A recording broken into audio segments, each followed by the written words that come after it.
So మీ అందరికీ మరొకసారి wish you happy Christmas.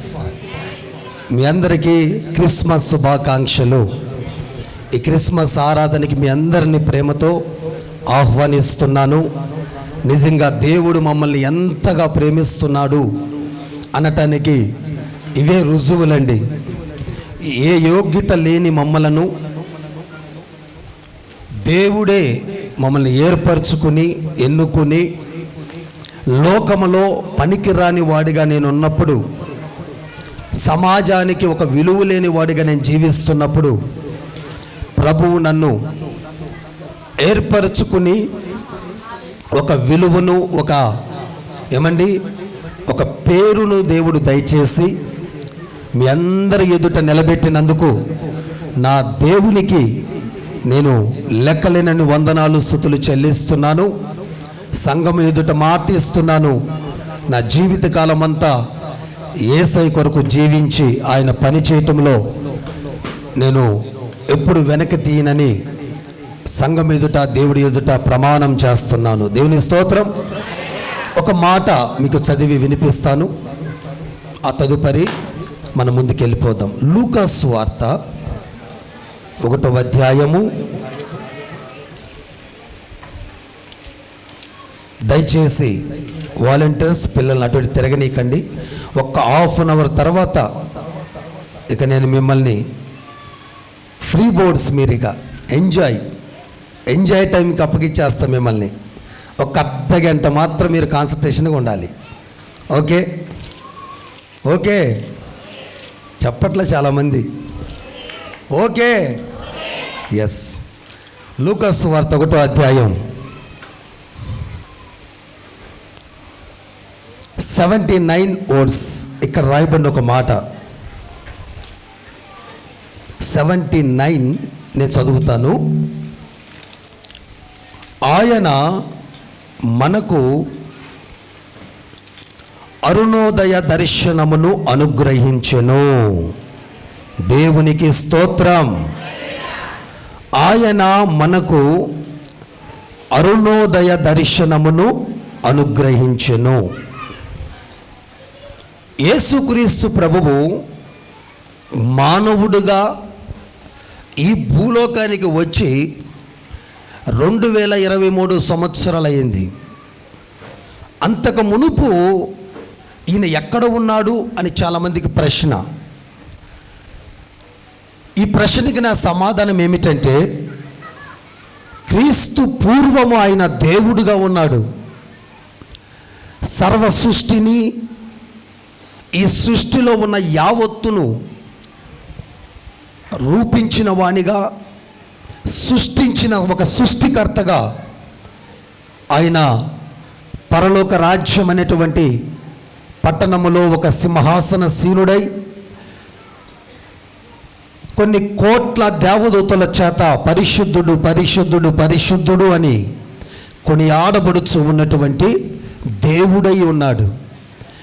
మరి దేవుడు మానవుడిగా ఎందుకు వచ్చాడు అన్న ప్రశ్న కూడా ఉంది. ఈ ప్రశ్నకి నా సమాధానం, మానవుడిని రక్షించాలంటే మానవుడుగానే రావాలి.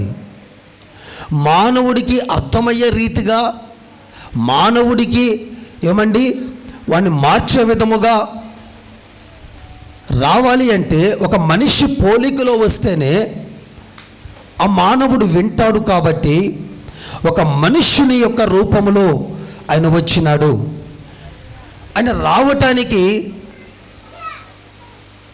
ఏం ఏర్పరచుకున్నాడు అని మనం చూస్తే, కన్యకైన మరియా అంటే వివాహము కాని ఒక మరియా తనను దేవుడు ఏర్పరచుకుని, తనకంటే తన గర్భాన్ని దేవుడు ఏర్పరచుకుని, ఆ గర్భములో పురుషుడు ప్రమేయం లేకుండా కన్యక గర్భాన యేసుక్రీస్తు ప్రభు జన్మించటం మనకు తెలుసు. ఈ భూమి మీద ఇలాంటి పుట్టుక మరి ఎవరిది లేదు. అందుకేనండి ఈ క్రిస్మస్ పండుగ అనేది యావత్ ప్రపంచం జరుపుకుంటారు. మన భారతదేశంలోనే తక్కువగా కనపడుతుంది, కానీ ఏ దేశానికి పోయినా కూడా ఈరోజు సంబరాలు అంబరాలను అంటుతాయి. దేవునికి స్తోత్రం. అంత ఘనంగా జరుగుతుంది. అంత ప్రత్యేకమైన ఫెస్టివల్, ప్రపంచమంతా ఏకతాటి అయి జరుపుకునే పండుగ ఏదైనా ఉందంటే అది క్రిస్మస్ పండుగ. దేవునికి స్తోత్రం. క్రిస్మస్ పండుగ అంటే ఎంతమందికి ఇష్టం? ఇష్టమైన వాళ్ళందరూ ఒకసారి చేతులు ఎత్తండి. అందరికి ఇష్టమేనా? ఇష్టం లేని వాళ్ళు ఉన్నారా? అందరికి ఇష్టమే కదా. ఎవరికి ఇష్టం ఉంటే చెప్పండి. క్రిస్మస్ పండుగ అంటే మంచి కేక్ తినచ్చు, ఏసై పేరు చెప్పుకొని బిర్యానీ తినచ్చు, ఏసై పేరు చెప్పుకొని కొత్త బట్టలు వేసుకోవచ్చు. అన్నీ ఏసై పేరు అనుభవించేది మనం.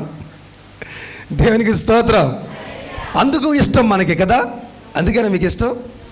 నో, ఇంకేమైనా ఉందా? ఓకే, ఉంటే పర్లేదు. ఇందుకే ఇష్టమైతే మాత్రం చాలా రాంగ్ అయింది. దీనికోసమే క్రిస్మస్ అంటే నాకు చాలా ఇష్టం అనుకుంటే చాలా తప్పు అవుతుంది.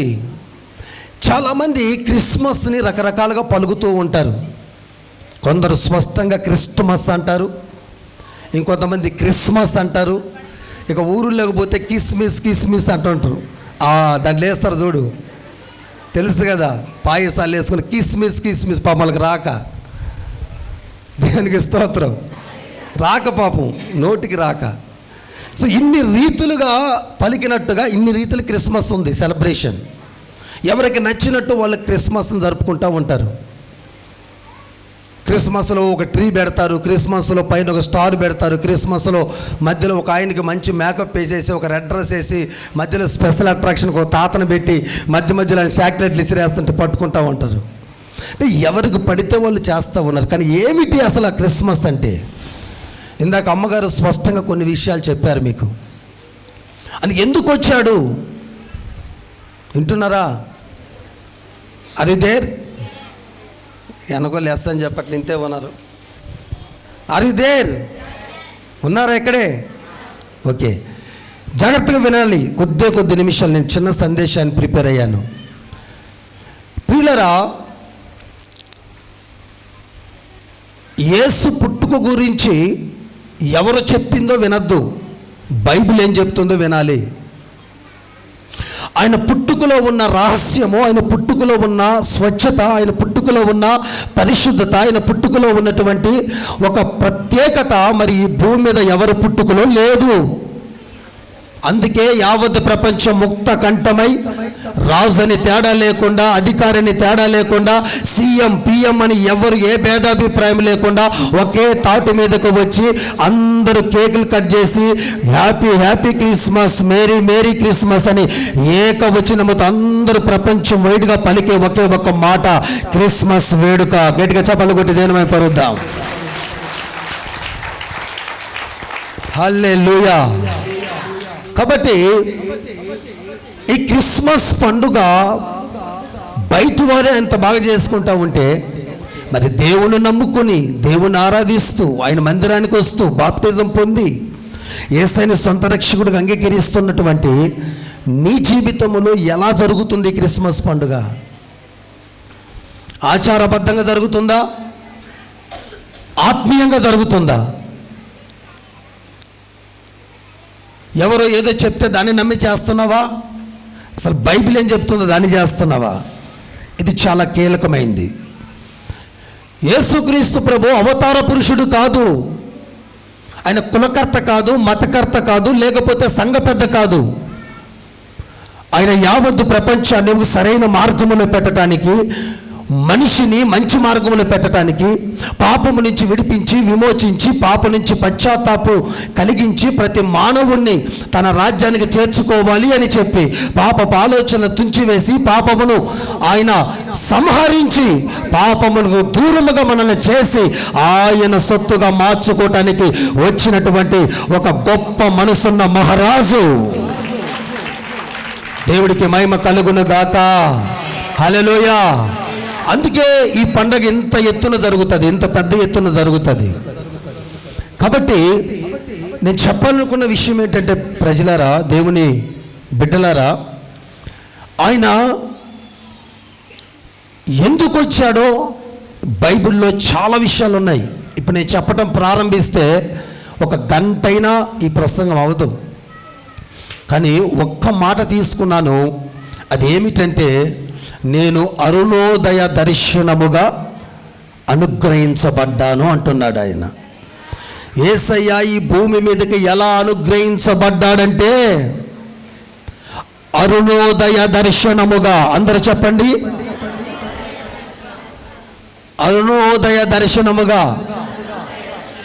అరుణ దర్శనం కాదు, మన చర్చలు 2-3 ఉన్నారు అరుణాలు, వాళ్ళ దర్శనం చేయగాకండి. ఏ దర్శనం అండి ఇది? అరుణోదయ దర్శనం. ఏమిటి అరుణోదయ దర్శనం అంటే, సూర్యుడు బాగా వినండి, ఇక ఉదయించబోతున్న 1:36 ముందు ఉండే సమయాన్ని అరుణోదయం అంటారు. ఈ అరుణోదయమే వెలుగు భూమి మీదకి రాక మునిపే యేసు క్రీస్తు ప్రభువు ఒక నీతి సూర్యుడిగా మన కోసం ఒక అరుణోదయ దర్శనముగా ఆయన ప్రకాశించి మనందరినీ వెలిగించడానికి వచ్చాడు ఈ లోకానికి. దేవునికి మహిమ కలుగునుగాక. ఆయన ఒక దర్శనముగా మారిపోయాడు, ఆయన ఒక అరుణోదయముగా మారిపోయాడు. అందుకే లూకా సువార్తలో చెప్పబడుతున్నది ఏమని? నేను అరుణోదయ దర్శనముగా మీకు అనుగ్రహించబడ్డాను. నేను నీకు ఇక్కడ కూర్చున్న మనందరికీ, మనకే కాదు యావత్ ప్రపంచంలో ఉన్న ప్రతి మనుషుడి కోసం యేసయ్య భూమి మీదకి వచ్చాడు. ప్రతి మనుషుడు యేసుక్రీస్తు ప్రభు దేవుడని ఒప్పుకుంటారు. ఎందుకంటే క్యాలెండర్ ప్రారంభించబడిందే యేసయ్య పుట్టుక కానించి. ఎవరు కాదన్నా ఎవరు అవునన్నా ఇది నగ్న సత్యం. క్రీస్తు పూర్వం, క్రీస్తు శకం, ఇక్కడే ఉంది. క్రీస్తు అంటే ఏంటనేది, క్రీస్తు అంటే అభిషక్తుడు, అభిషేకమనిచ్చి నడిపించేవాడు క్రీస్తు అంటే. ఆ క్రీస్తు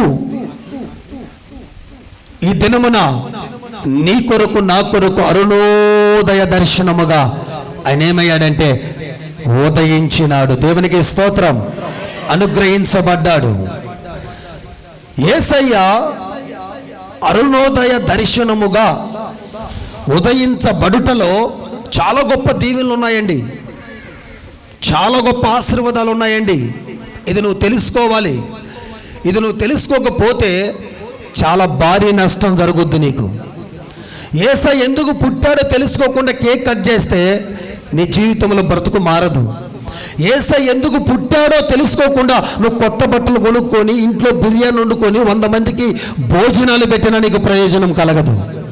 అని ఎందుకు వచ్చాడో నువ్వు తెలుసుకోకుండా నువ్వు ఎంత గొప్ప సెలబ్రేషన్ చేసినా అది వ్యర్థమైపోతుంది. ఆయనలో ఉన్న ఆశీర్వాదం నీకు తెలియాలి. ఒక వ్యక్తి అంట ఒక 3 రోజులు ప్రయాణానికి సిద్ధమైపోయాడు. ఆ 3 రోజుల ప్రయాణం ఖర్చు ఎంత అంటే, అవటానికి టికెట్ ఎంత అంటే 1400 ఆయన దగ్గర కరెక్ట్గా 1400 ఉన్నాయి. మొత్తానికి ఊరు వెళ్ళాలి. ఓకే, వెళ్ళాడు. పడవ యొక్క టికెట్ కొన్నాడు. 1400 టికెట్కి అయిపోయినాక ఏం లేవు. పడవ ఎక్కాడు. ప్రయాణం జరుగుతూ ఉంది. మధ్యలో ప్రయాణిస్తున్న వారందరూ టైం టు టైం వెళ్ళి లంచ్ చేస్తున్నారు, టిఫిన్ చేస్తున్నారు, డిన్నర్ చేస్తూ ఉన్నారు. ఇతడు మాత్రం ఒక మూలన కూర్చొని నాకు ఆ డబ్బులు లేవు అనుకుంటూ కూర్చొని ఉన్నాడు. 3 రోజులు అలాగే ఆకలిని చంపుకొని నీళ్లు తాగితే కూడా ఏమన్నా డబ్బులు అడుగుతారేమని పాపం పోవట్లా. టిఫిన్ చేయడానికి పోతే డబ్బులు అడుగుతారని చెప్పరు. హల్లెలూయా.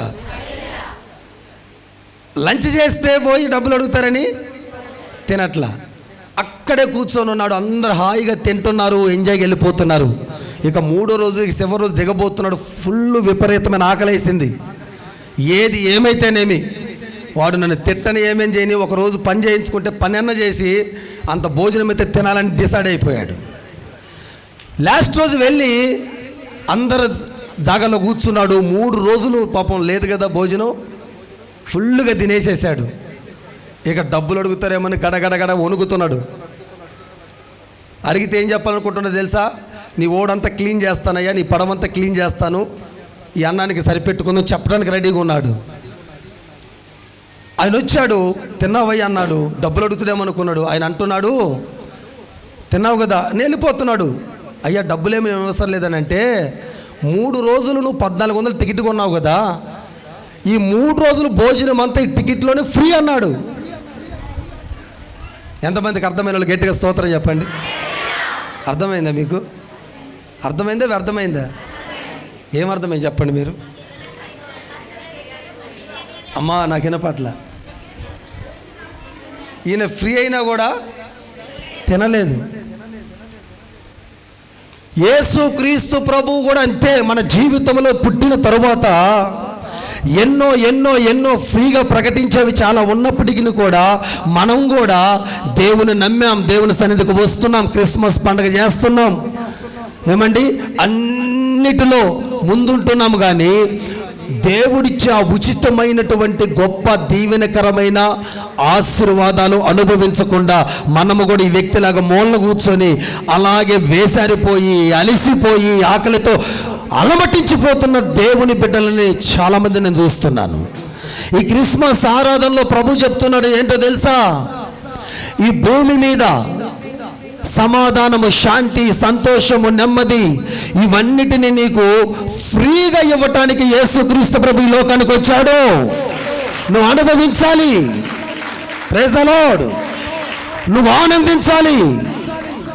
ఆ క్రీస్తులో ఉన్న ఆ మహిమను, క్రీస్తులో ఉన్న ఆ సంతోషమును, క్రీస్తులో ఉన్న ఆ ఆనందమును, క్రీస్తులో ఉన్న ఆ నెమ్మదిని, క్రీస్తులో ఉన్న ఆ ఆశీర్వాదాన్ని మనమందరం అనుభవించుదాము గాక.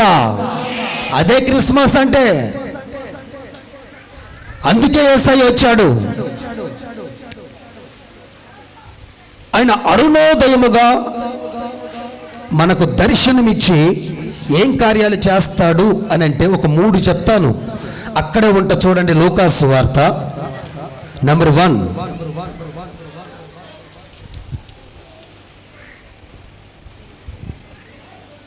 అరవై 68 నుంచి 75 వచనాల భాగంలో ఒక మాట ఉంటుంది. ఆయన తన ప్రజలకు దర్శనమిచ్చి వారికి విమోచన కలుగుజేయను. గట్టిగా దేవునికి స్తోత్రం చెప్పండి. విమోచన ఇస్తాడట దేవుడు. అమ్మా అర్థమవుతుందా వెనక వాళ్ళకి? విమోచన అంటే ఏంటో తెలుసా? విడుదల.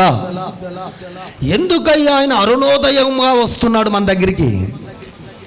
ఎందుకు ఈ భూమి మీదకి వచ్చాడు యేసయ్య అంటే, నిన్ను నన్ను ఏ బంధకాల మధ్య పడి ఉన్నామో, ఏ శరల మధ్య ఏడుస్తూ గుండె నిండా దుఃఖముతో, ఇటు తల్లిదండ్రులు, ఇటు కుటుంబస్తుల మాట వెనక, ఇటు భర్త మాట వెనక, ఇటు పిల్లల మాట వెనక, భారీ అప్పులతో, కుటుంబ బాధలతో, కుటుంబ భారముతో మనం బంధించబడిన మనల్ని విడిపించటానికి యేసయ్య వచ్చాడు. ఆమెన్. నువ్వు విడుదల పొందాలి. Praise the Lord. నీవు నేను విడుదల పొందటానికే వచ్చాం. యేసుక్రీస్తు ప్రభు చెప్తున్నాడు కదా, ఈరోజు మీ అందరి మీద ఆయన మనస్సు పెట్టి మరి ఆయన ఈ మాట చెప్తున్నాడు. మీ ముఖాంతరములో దేవుడు తన వెలుగును పెట్టి మరి చెప్తున్నాడు.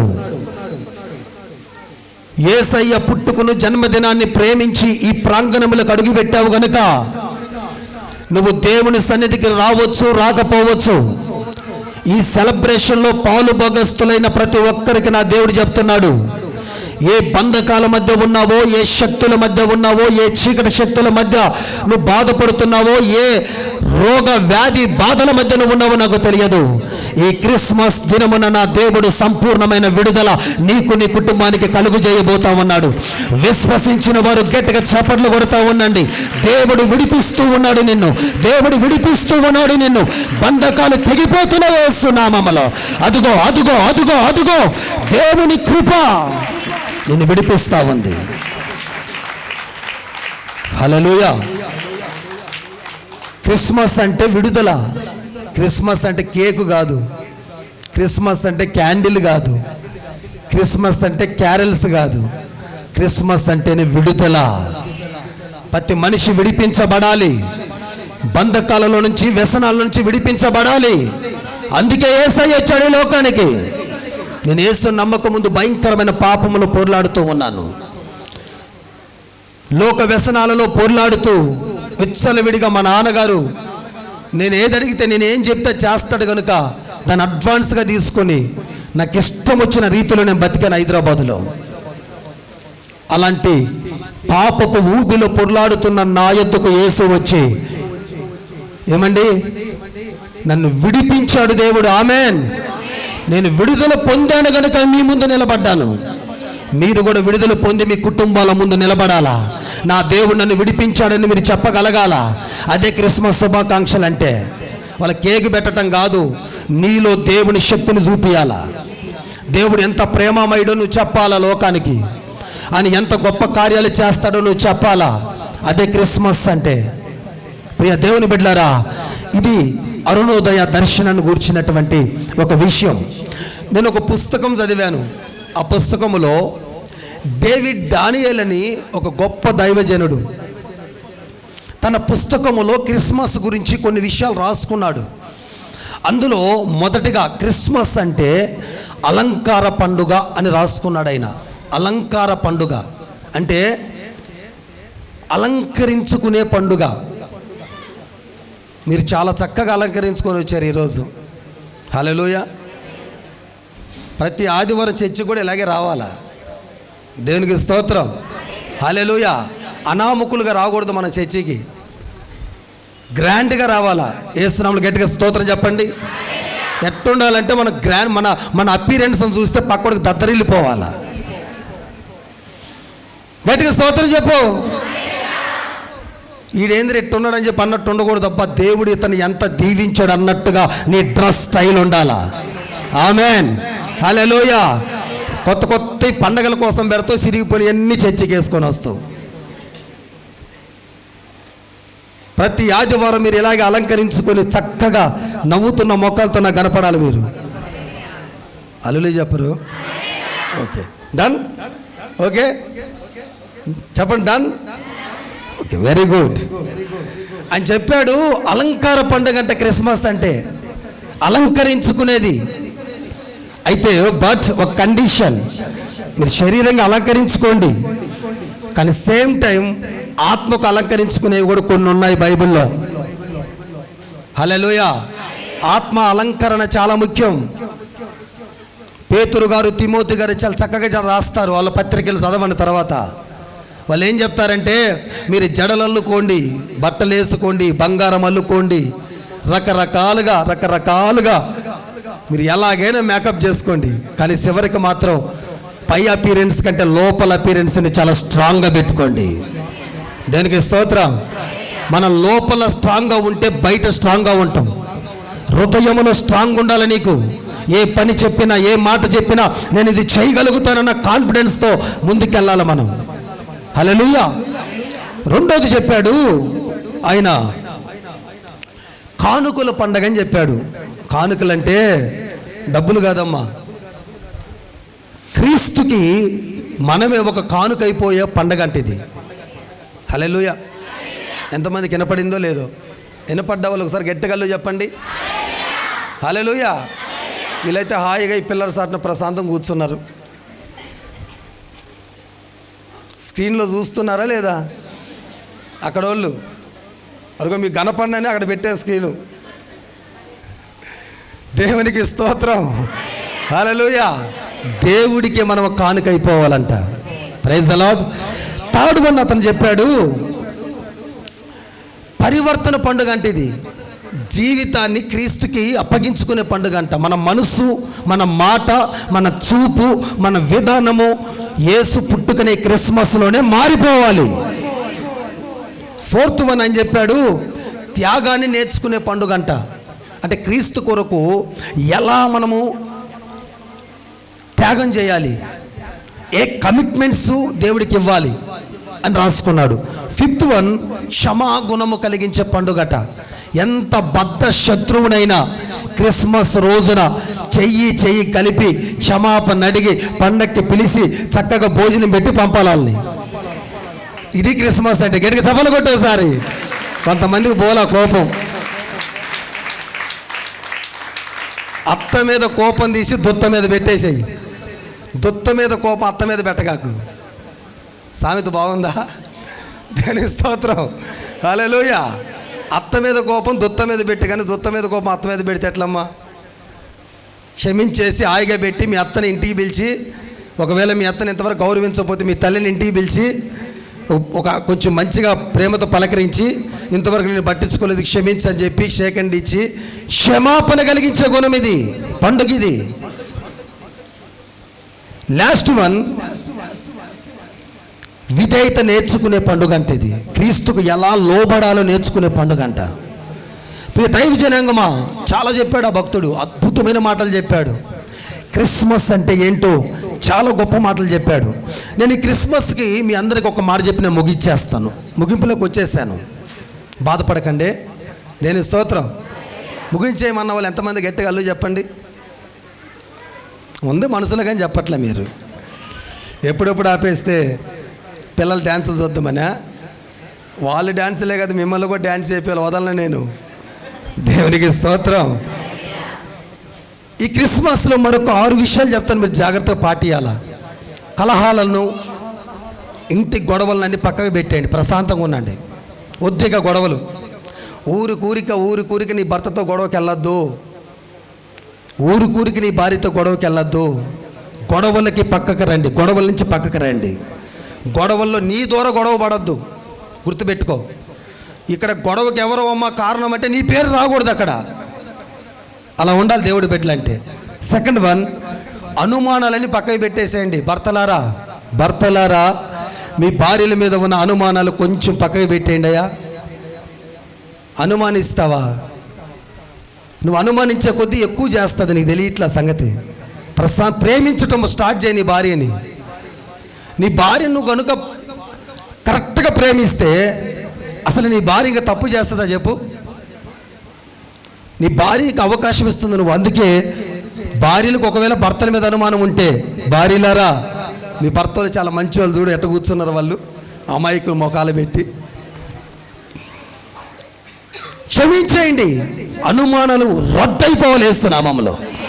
ఈ క్రిస్మస్ దినాన యేసయ్య ఈ రద్దు చేస్తున్నాడు, అనుమానాలు రద్దయిపోవాలి. 3వదిగా ప్రేమను పంచండి, ప్రేమించండి ప్రతి ఒక్కరిని. ప్రేమే ప్రతి ఒక్కరిని కరిగిచ్చేస్తుంది. 4th వన్ మీ ఎడల ఎవరైనా తప్పు చేసి క్షమించలేనంత కోపం నీకుంటే, ఇందాకే చెప్పాను, వాళ్ళ దగ్గరికి వెళ్ళి క్షమాపణ అడగండి, క్షమించమని అడగండి. నెక్స్ట్ వన్ ఎవరైనా మీ శత్రువులు నిన్ను బాధ పెట్టిన ఎవరైనా హాస్పిటల్లో పడ్డారంటే, తిక్క కుదిరింది అనకుండా, బాగా అయ్యింది అనకుండా, పోయి ఒక 100 రూపాయలు ఫ్రూట్స్ తీసుకుపోయి వాళ్ళకి ఇచ్చి బాగున్నావా అని అడిగిరండి. ఇదే క్రిస్మస్ అంటే. అర్థమవుతుందో లేదు? దేని స్తోత్రం, హల్లెలూయా. Okay, done. చేస్తారా మీరంతా? చేస్తేనే దేవుడి బిడ్డలే మీరంతా, లేకపోతే కాదు. నెక్స్ట్ వన్ మీరు ఎవరి పట్లన తప్పు చేస్తే ఒక్క నిమిషం ఆలోచించకుండా క్షమాపణ అడిగేసి, అమ్మ నా తప్పు చేశానని క్షమించని. ఇప్పుడు నేను అడుగుతున్నా మీ అందరినీ, ఒక సేవకుడుగా ఈ సంవత్సరం అంతా సేవ పరిచర్యలో నిజంగా యవ్వన బిడ్డలు అందరూ చాలా చక్కగా పనిచేశారు. పేరును అడుగుతున్నా, ఎవరినైనా మాట ద్వారా నేను ఎవరినైనా నొప్పించి నేను బాధ పెట్టుంటే ఒక సేవకుడిగా ఇక్కడి నుంచి అడుగుతున్నాను, నన్ను క్షమించండి. సంగమా నన్ను క్షమించండి. ఎవరినైనా నొప్పించున్నాయి, చిన్న పిల్లవాడి కనించి అడుగుతున్నా, పెద్దోళ్ళు దాకా నన్ను క్షమించండి. అడగాలి, క్షమాపణ అడిగి లో ఏమి తక్కువేం పోదు, మనకేం ఒళ్ళేం సిల్లు పడిపోదు. ఒకరికి క్షమాపణ చెప్పాలా, నేనా అంటుంటారు కొంతమంది. నువ్వేరా బాబు, దేనికి స్తోత్రం, హల్లెలూయా. ప్రతిఫలం ఆశించకుండా పని చేయండి. ఏ పని చేసినా ఈ సేవ మేము ఎలా చేసుకుంటూ వచ్చాము తెలుసా? ఏం ఆశించకుండా చేసుకుంటూ వచ్చాం. దేవుడు మమ్మల్ని అంచెలంచెలుగా లేపి స్టిల్ ఈ విధంగా దేవుడు మమ్మల్ని దీవించేశాడు. హల్లెలూయా, హల్లెలూయా. ప్రతిఫలం ఆశించకుండా మేలు చేయండి.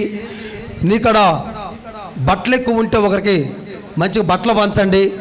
భోజనం, అన్నదానాలు, ఎవరికి అన్నం లేకపోయినా నీ ఇంటికి వస్తే నాకు లేదనకుండా వాళ్ళు భోజనం పెట్టండి. అవే నీతో వస్తాయి తప్ప నీ మిద్దెలు, నీ మేళ్ళు, నీ బంగారం, నీ ఆస్తులు, నీ యొక్క అంతస్తులు ఏది నీతో రాదు. ఇదే క్రిస్మస్. దేనికి స్తోత్రం. ఇదే క్రిస్మస్ అంటే. ఇట్టి క్రిస్మస్ మనందరి జీవితంలో జరుగును గాక. లేచి నిలబడదాం.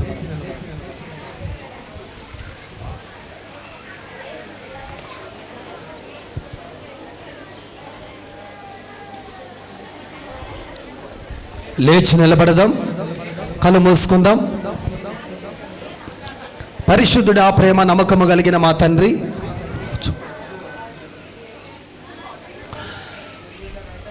నాయనా ప్రతి బిడ్డ నీకు అప్పగిస్తున్నాను. చేతులు పైకెత్తండి. ఈరోజు చక్కగా సూటిగా మాతో మాట్లాడావు 2 సందేశాల ద్వారా. ఇక నుంచి పిల్లల కొరియోగ్రాఫ్స్ ఇవన్నీ ఉండబోతున్నాయి. వీటన్నిటిలో మీరు తోడుగా ఉండి మహిమపరిచి దీవెనకరంగా మార్చమని ఈ యూట్యూబ్ ద్వారా ఈ వాక్యం విన్న వారిని కూడా మీరు ఆస్వాదించండి. ఇక్కడ లైవ్లో ప్రత్యక్షంగా ఉండి అయా సమీపాన దూరాన ఉన్న ప్రతి ఒక్కరికి అయా ఈ క్రిస్మస్ సెలబ్రేషన్లో ఉండే ఆశీర్వాదాలను అనుభవించే కృప దయచేయమని యేసుక్రీస్తు నామములో అడుగుతున్నాము తండ్రి. ఆమేన్. Happy happy Christmas. Happy happy Christmas. Merry merry Christmas. జై బోలో యేసు మహారాజుకి. జై బోలో యేసు మహారాజుకి. జై బోలో యేసు మహారాజుకి జై. కూర్చోండి. ఉంటారు అట్లా ఒక్క నిమిషం ఉండండి. అలాగే ఒక్క నిమిషం. ఇవన్నీ పరిచారకులు ఇక్కడికి వచ్చి